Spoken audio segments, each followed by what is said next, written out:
Today, we live in an age of mechanical marvels, but if we look back 2,000 years, we may be surprised by what we find. Fantastic machines were in common use in the ancient world, from war machines to automatic doors and even robotic theaters. The ancients even had a steam engine. Now, we reveal how the first age of machines was in fact in the ancient world. Now on Modern Marvels, Ancient Discoveries 3.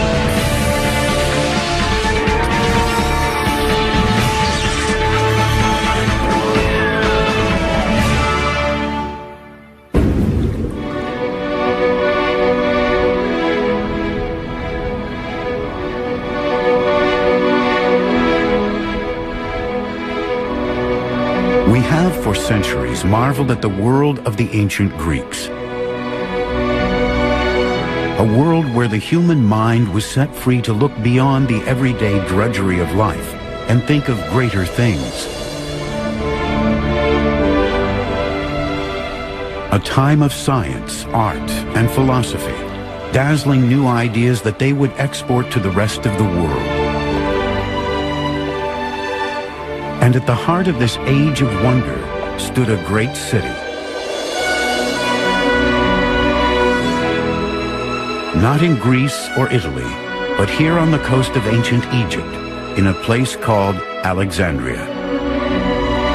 While the Romans thought of war and the Greeks thought of philosophy, in Alexandria they thought of thought itself. These halls once echoed to the footsteps of Plato, Aristotle, and Archimedes. But you might also have found another less well-known face here. He was not a philosopher or poet, but an inventor, and he almost started an industrial revolution 2,000 years ago. They called him Mechanos, the machine man, but we know him as Heron of Alexandria. 2,000 years before the modern day, Heron was building his own machine age and in the process creating devices that still amaze us today. Heron lived in Alexandria at a time when it was the most cosmopolitan city on Earth. This beautiful city, once home to the legendary Queen Cleopatra, was the brains behind the classical world. Great minds from across the world were drawn here to trade in the most valuable of commodities, not gold or slaves or corn, but knowledge. The great library was the bank for this knowledge.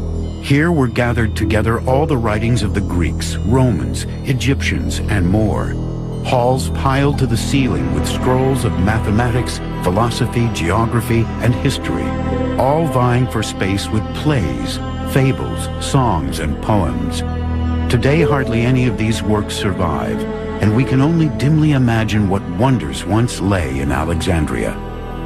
But we do know that hidden in its vaults lay the plans for the most extraordinary machines ever created.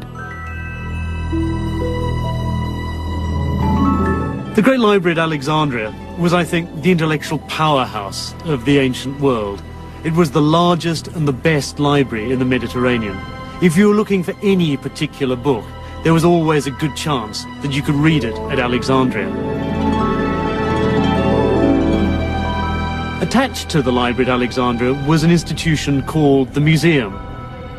Not a museum as we would imagine it, with objects on display in glass cases and cabinets.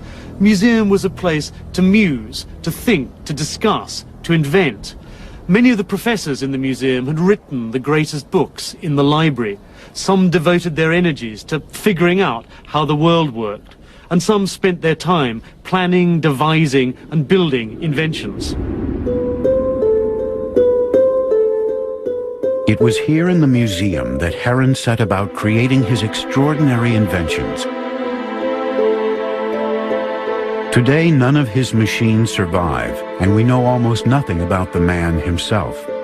But we do know about his marvelous machines, because Heron wrote books on how to build them, and incredibly, copies of some of those books survive. They open a window on the wonderful mechanized world he knew.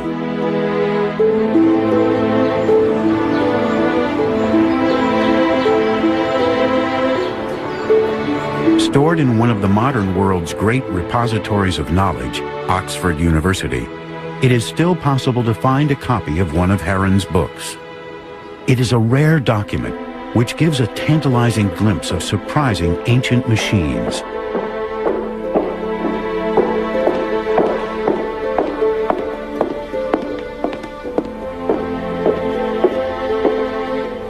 Although the original is long lost, this 16th century copy can take us straight back into Heron's world.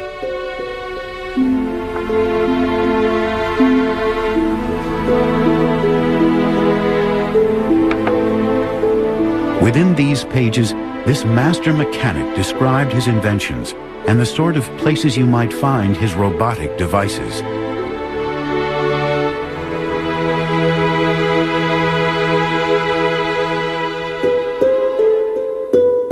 Some were for the home, some simply there as entertainment for dinner parties. Others whirred and clanked away in theaters, producing amazing special effects. But the most likely place to find one of Heron's machines wasn't in either of those places. It was in the temples.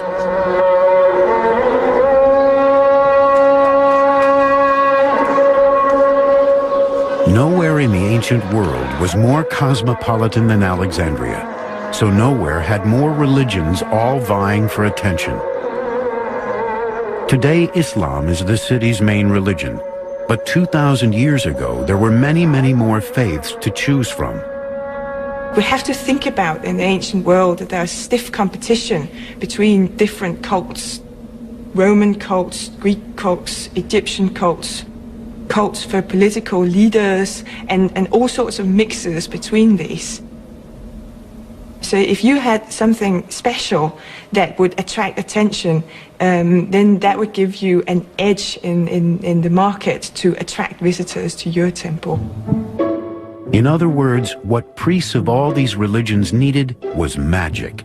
And that's just what Heron could provide, with fantastic machines which would appear to move as if commanded by the gods. He would even create automatic temple doors, which would open and close when a sacrifice was given to the gods. Heron was using his talents as a magician and showman to trick the ancient worshippers into believing they had witnessed miracles happening in front of their very eyes. Heron is credited with inventing the steam engine during the 1st century AD, but the Greeks only used it as a novelty. Modern marvels will continue in a moment.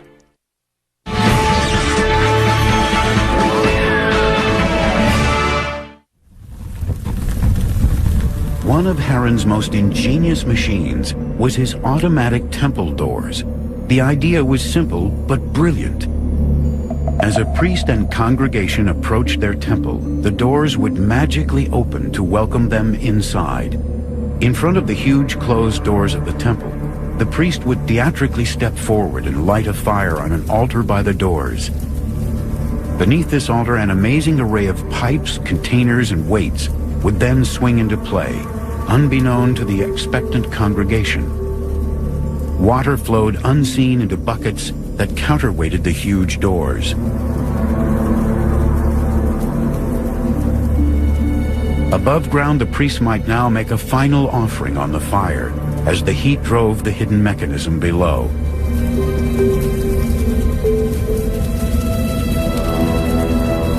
Then suddenly, as the counterweights filled, the doors slowly creaked open as if the gods were pleased with the sacrifice.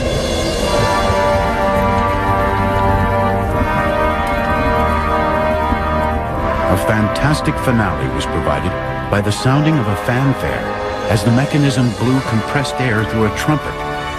To Heron, it was simply mechanics, but to the congregation, it was a miracle.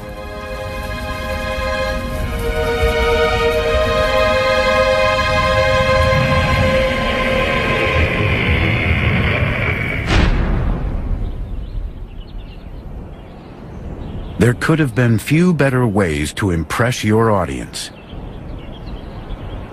And there is evidence that even the great temple at Ephesus in Turkey, one of the wonders of the ancient world, may have been fitted with these automatic doors.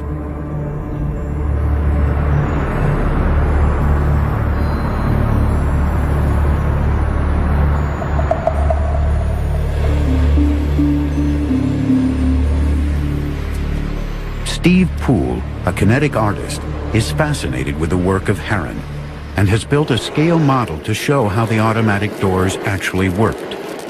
A cylinder of air is heated using fire. The air inside expands and travels through a tube into a container of water, in this case a red canister. The hot air pushes the water out of the canister and into another container which gradually fills.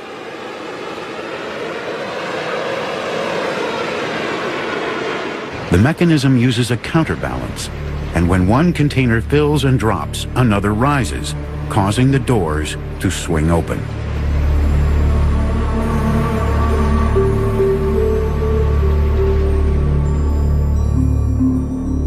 It is a simple machine, but an extremely effective one, and one which shows Heron had mastered the elemental forces of water, fire, and air. When the altar fire was extinguished, the air cooled and drew water back out of the container, so it rose and closed the doors.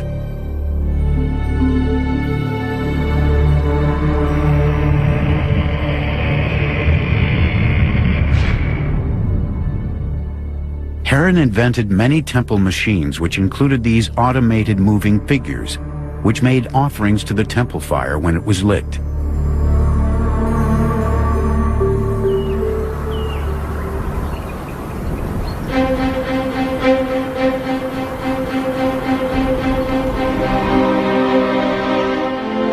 Of course, it was one thing to persuade people to come into your temple, but quite another to persuade them to part with their money.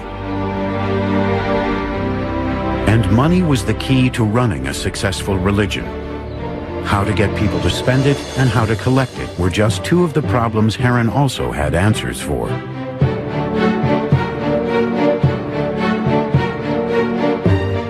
This is the first, a holy water dispenser.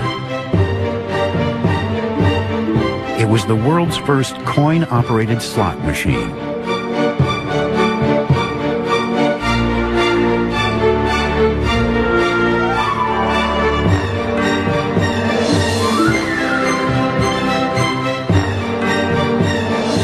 As people entered the temples, they were required to wash their hands using holy water that had been blessed by the priests.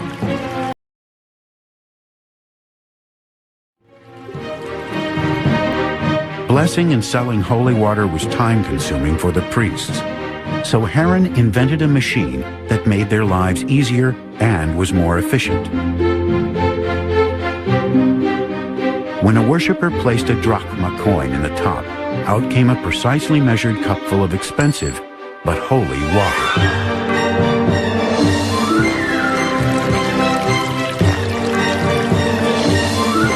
For the worshippers, it once more looked like a miracle.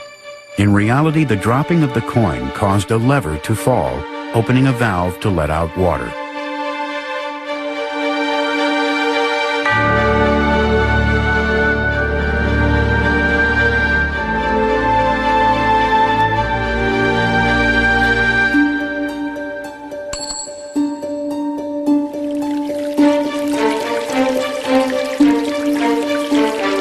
For those who could see the inside, it was simply another mechanical marvel. But for the eager audience, it was pure magic. In solving the priest's problem of dispensing holy water, Heron had invented the coin-operated vending machine 1,800 years before its modern equivalent was first patented.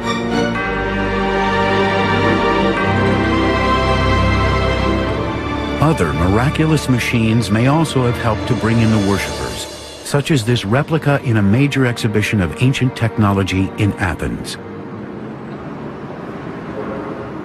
This magical Greek device is a smart tap.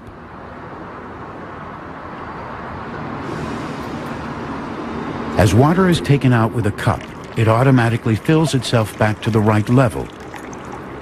This type of simple miracle machine may well have provided the inspiration for Heron's water dispenser.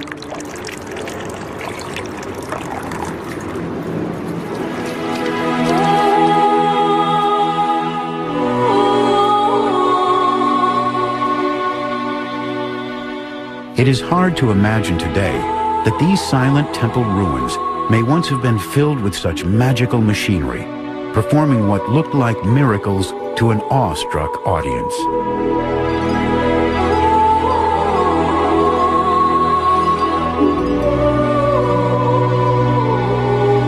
These were huge temples, some of the wealthiest and the most splendid in the ancient world.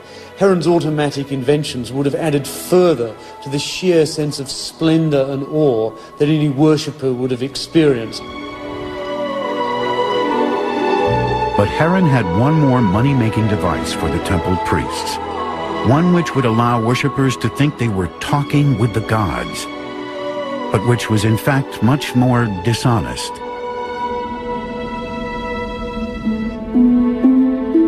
This is the Omen machine, the world's first great con job.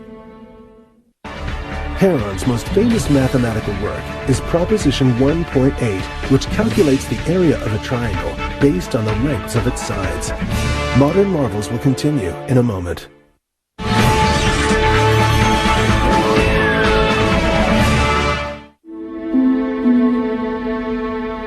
In the ancient world, one of the reasons for going to a temple was to find out what the future might hold.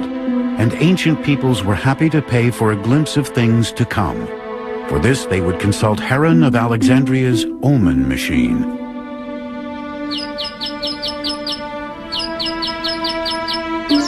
Someone coming into the temple which was equipped with one of these devices would not, of course, see all the workings. As they walked into the gloom of the interior, they would see just this wheel and a mechanical bird.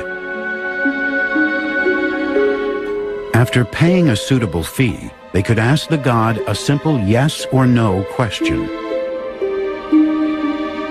Turn the wheel and the bird would either sing or not. The god had spoken. But of course it was not the gods who had made this bird sing, but Heron.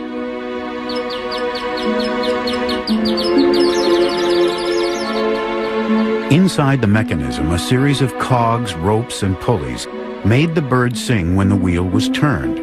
A simple cog attached to the inside of the device could then be disengaged, perhaps by a priest, to silence the bird if the other answer was required.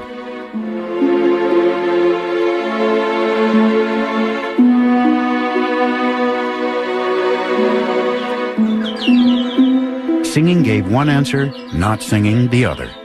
The priest could choose which was most appropriate. It is the oldest mechanical confidence trick in the world.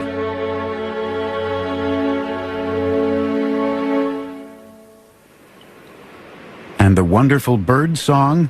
Just a cup attached to a warbling whistle being lowered into a tank of water.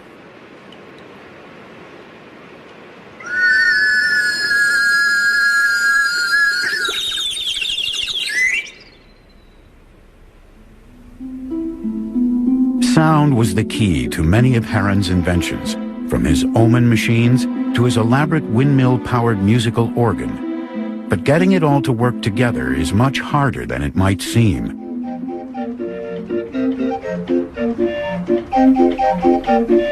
Richard Windley is an artist and musical instrument maker who has been inspired by Heron's machines, which incorporated sound movement within their design. Richard recreated a mechanical singing bird similar to the ones that once adorned the Omen machine. It was an intriguing challenge to see if he could make Heron's bird sing.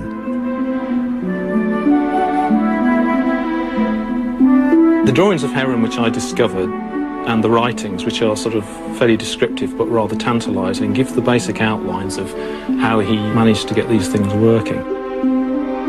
This machine uses the siphon mechanism, the same concept which flushes modern toilets. Water is poured into the top, and when it reaches a certain point, the siphon action sucks out water at high speed. This fast-flowing water pushes the air in the pipes and forces it upwards. It causes a warbling whistle to sing and opens and closes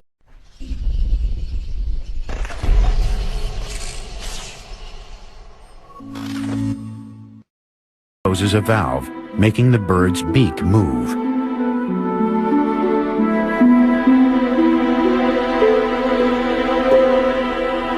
This is a very simple version with just a single bird, but if we talk about sort of whole flocks of these things, perhaps 6 or 8 or 10 of these things all being driven by water pressure, then, you know, the effect would be staggering, particularly to probably a public that were not technologically knowledgeable.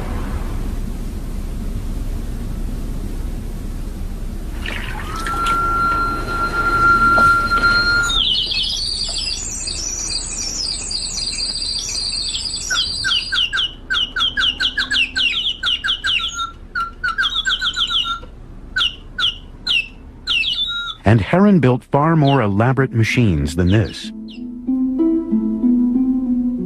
In this strange device, when you lift an apple from a pedestal, a figure of Hercules fires an arrow from a bow toward a dragon.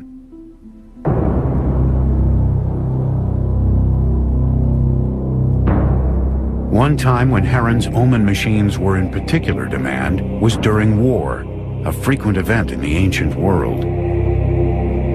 Everyone wanted to ask the gods if they or their loved ones would survive. But Heron could help with more than just omen machines. In Alexandria, he had read treatises by Archimedes, Ctesibius, and Dionysius on building war machines. Perhaps he could devise machines that would not just predict the outcome of wars, but would actually help to win them. Heron turned his prodigious mechanical mind to the art of warfare.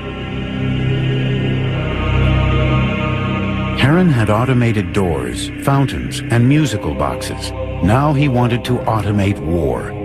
Building on the theoretical work of the great Greek mathematicians, he described automatic war machines, stronger, faster, and more fearless than the foot soldiers of the day. A deadly military technology centuries ahead of its time.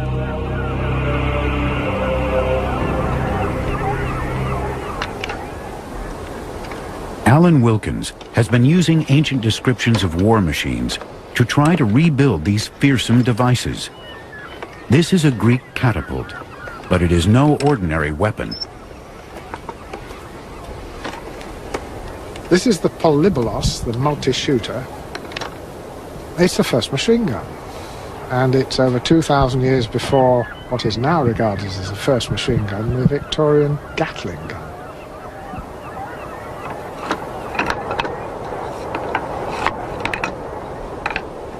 This ingenious weapon had many unique features. It was one of the first uses of a chain mechanism anywhere on Earth. It could fire a bolt further and harder than any man. And most terribly, it could fire bolt after relentless bolt without rest. The Roman army in particular had an interest in such lethal devices.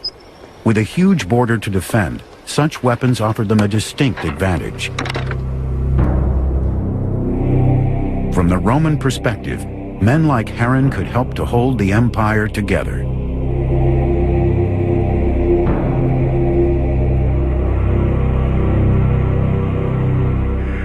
Here on Trajan's column in Rome can be seen an automatic cheruballista, or hand catapult. This machine originated in Alexandria and dates from Heron's day. It may even have been devised by him. Alan Wilkins has built a working model. The device mimics the action of a traditional archer firing arrows, but with much more force. It is a primitive military robot.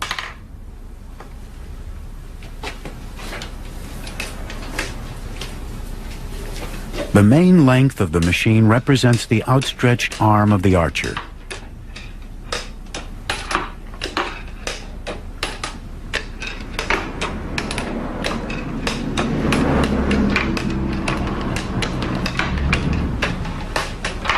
A double-handed cranking system then draws the string back, clamped between two metal hooks. When the arm is fully stretched, these steel fingers then release, driving the bolt forward with terrific force. Alexandria, of course, received a tremendous boost.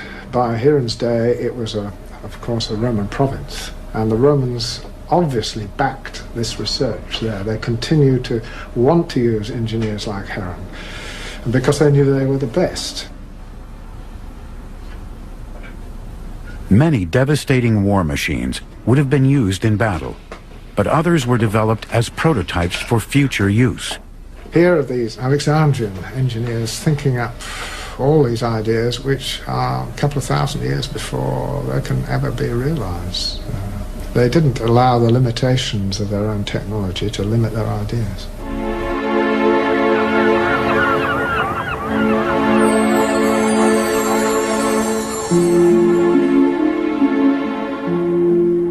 But Heron had more to offer the Alexandrians than just siege engines and miracle machines.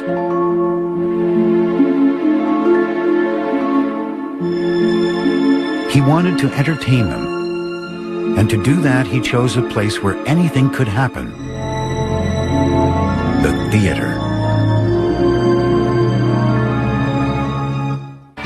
Heron describes almost 100 machines and toys in his surviving work, Pneumatica, including a fire engine and a wind organ. Modern marvels will continue in a moment.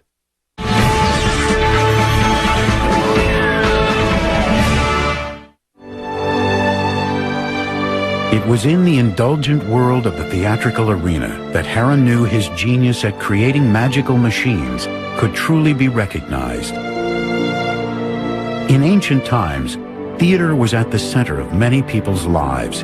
It was here that people could join together and discover new ideas and experiences. Theaters such as this vast one at Epidaurus still stand as a testament to their enduring popularity with the people of the classical world. This was as close as the ancients got to cinema, their very own field of dreams.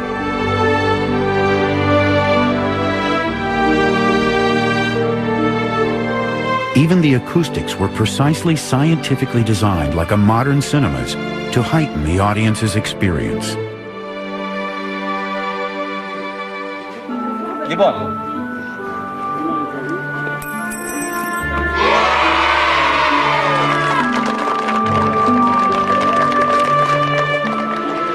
For the classical world, theater was of huge importance and had been for centuries. The audiences flocked in huge numbers to the theater, which in a sense was the form of mass communication of the day. There were elements of politics, culture, even religion played out before a mass audience. Of course, it was hugely attractive to Heron because he had a ready-made audience, an audience which was conditioned and habituated, almost one might say, to going to the theater and enjoying spectacle entertainments there.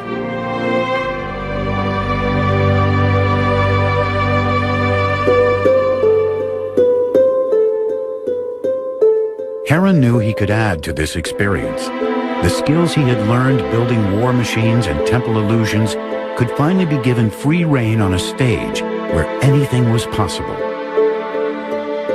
He began by devising theatrical staging with the eerie ability to move on and off stage on its own. This is the first mechanical marvel Heron used to astound the theater audiences of ancient Alexandria. It was built using Heron's original descriptions. It demonstrates how gravity can be used to make a piece of scenery move on and off stage, apparently of its own will.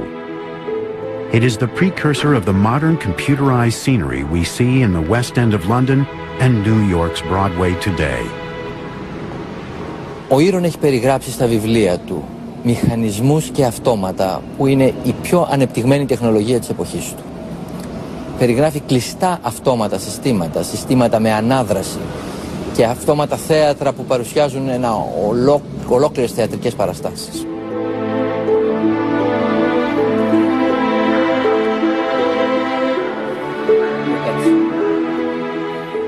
A compartment in the top of the device contained sand, and when it was released through a series of holes, it pulled down a weight. The weight was attached to a rope which was wound around an axle. When the rope unwound from the axle, the device moved forward. When fully unwound, a lever clicked, the weight was lifted, and the device trundled back again.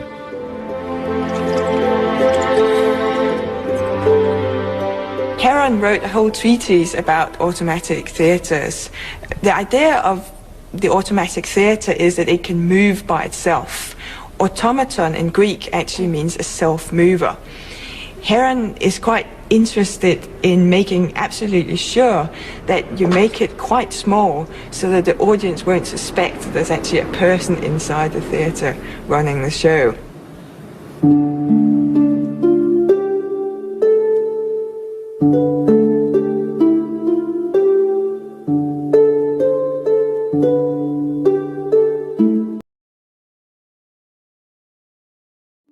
A simple spindle with pegs which made all these movements possible was in fact one of Heron's greatest inventions. This carefully wound arrangement of pegs and ropes is what a modern computer scientist would call a program.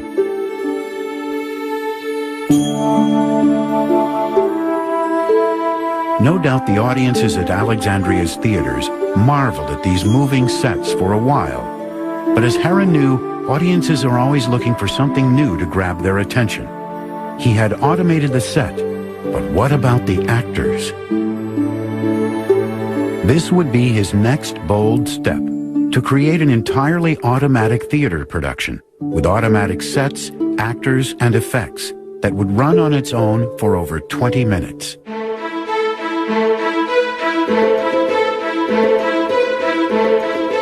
Heron decided to automate the classic Greek tale of tragedy and bloody revenge, Nauplius.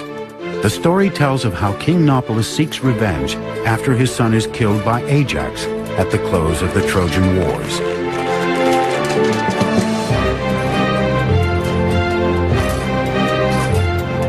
The play begins with 12 characters repairing a warship, all moving automatically.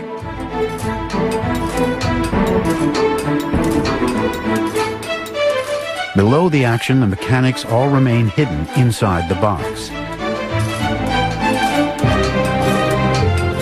leaving the audiences astounded and intrigued to see all these wooden characters moving in unison. To complete the illusion, Heron added sounds and special effects.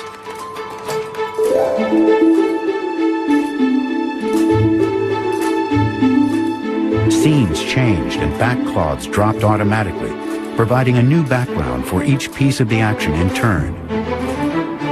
To prevent collisions between characters, the action all took place on different planes, which rose and fell at different times during the performance.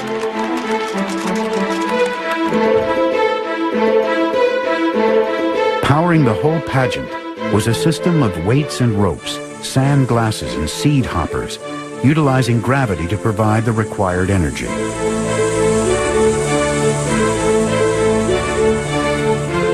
The complexity of so many choreographed automatic elements was an incredible feat of engineering and ingenuity.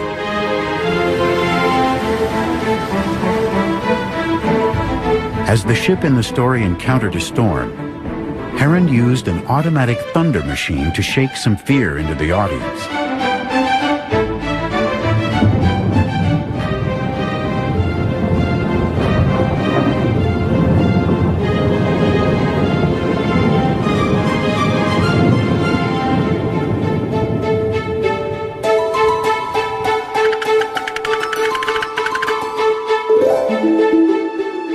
The goddess Athena appears on cue to command the weather as the story reaches its climax. She causes a bolt of lightning to hit Ajax, the enemy in the story. He dies, and our hero Nauplius finally has his revenge.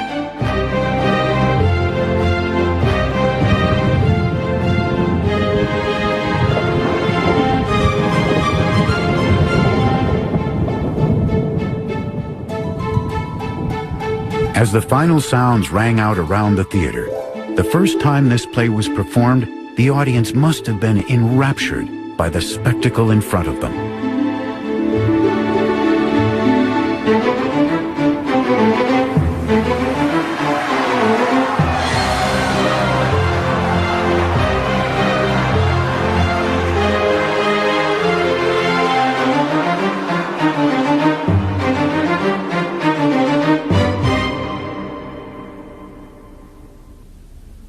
Actually making the play happen was no less miraculous than the event the audience had just witnessed. It might not be magic, but it required a mathematical genius to make it work. Timing every element of the story correctly, calculating the exact weights for balances and counterbalances, the speed of the cogs and the order of the scenes would baffle many engineers today and was perhaps miraculous in itself.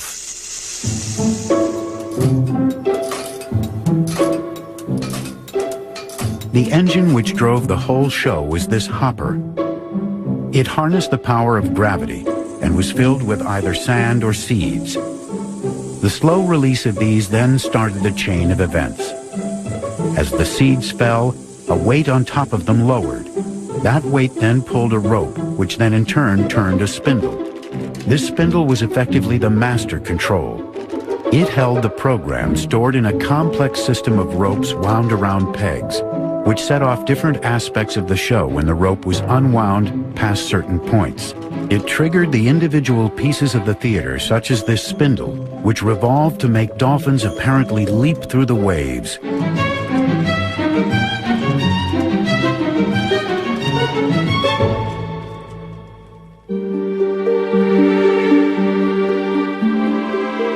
In Alexandrian theaters like this, crowds may once have gasped as roars of thunder and flashes of lightning emerged from the strange automatic theater on stage and reverberated around the auditorium. The theatre in Alexandria, I think, was at the centre of the city's life. Also, and importantly, before the highly critical audience in the theatre at Alexandria, reputations were won and lost.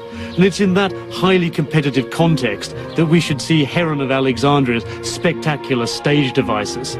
These were devices meant to wow the audience. It's difficult to recapture something of their impact, but I imagine that it was like watching the first talking movies at the beginning of the 20th century. Something that would make you want to come back to the theatre, something that would make you remember Heron of Alexandria as an inventor. Heron was an entertainer and a flamboyant inventor. While many of Heron's designs were intended to either impress worshippers in a temple or to entertain audiences in a theater, some were mechanical toys or novelties built simply for amusement in the home. But one invention could have changed the world forever. It's a steam-powered engine, invented by Heron thousands of years before its time. Heron's work Catoptrica deals with his study of light and mirrors. In it he states that vision results from light rays emitted by the eyes, and that these rays travel with infinite speed. Modern marvels will continue in a moment.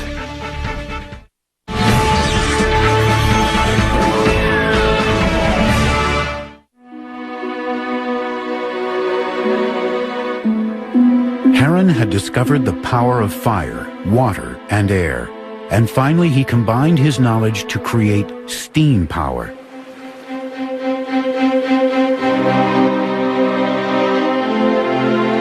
This would lead to the invention of a simple but remarkable device.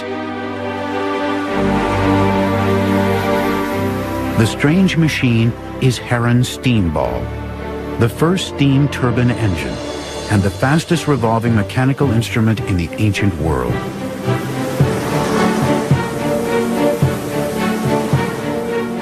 Heron was just half a step away from inventing the steam engine.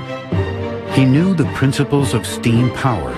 He had designed a revolutionary device. What might have happened if he'd taken that extra half step?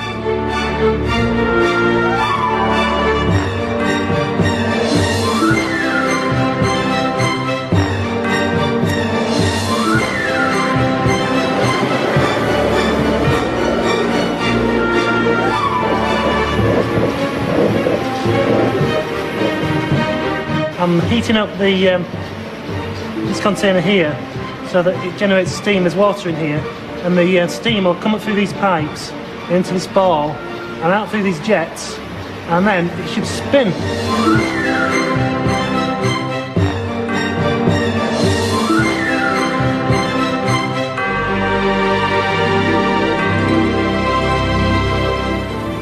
It was a sight to behold.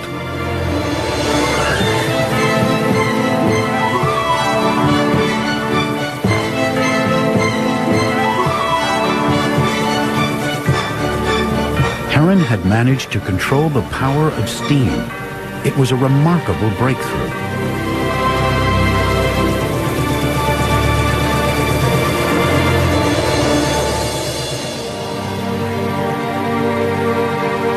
This device could perhaps have started an industrial revolution 2,000 years ago.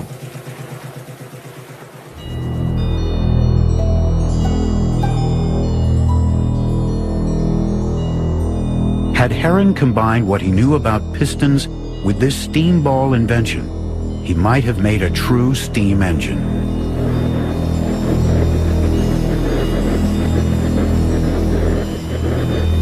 The invention of the steam engine in 1721 ushered in the Industrial Revolution, bringing in its wake mass production, high-speed travel, and the birth of the age of the consumer. The modern world was forged by the steam engine. But how would the world look today if that giant leap had been taken by Heron nearly 2,000 years earlier?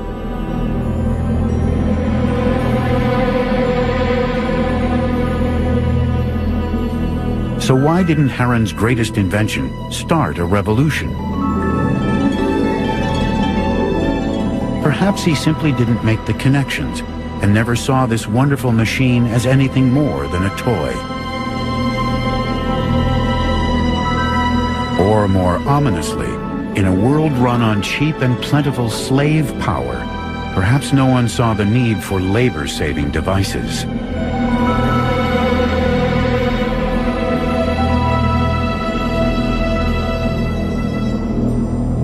It's fascinating to speculate how the world might be different today if we hadn't forgotten Heron of Alexandria and his wonderful inventions, if they'd been embraced rather than rejected by medieval scholars.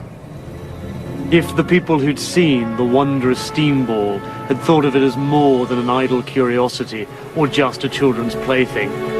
After all, it's clear from his inventions that Heron of Alexandria knew about steam mechanics and knew the basis of computer programming.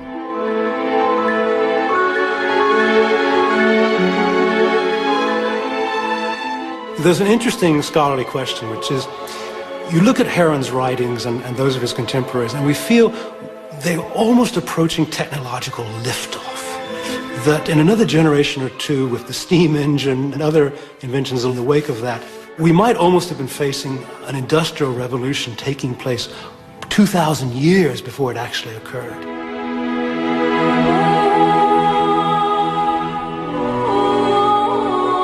We consider ourselves today at the cutting edge of technology. But in many ways, we are only just beginning to catch up with developments in the ancient world.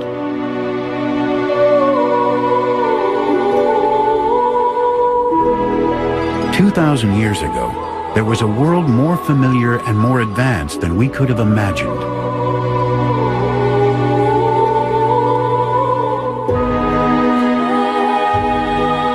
A time when mechanical machines brought wonder and magic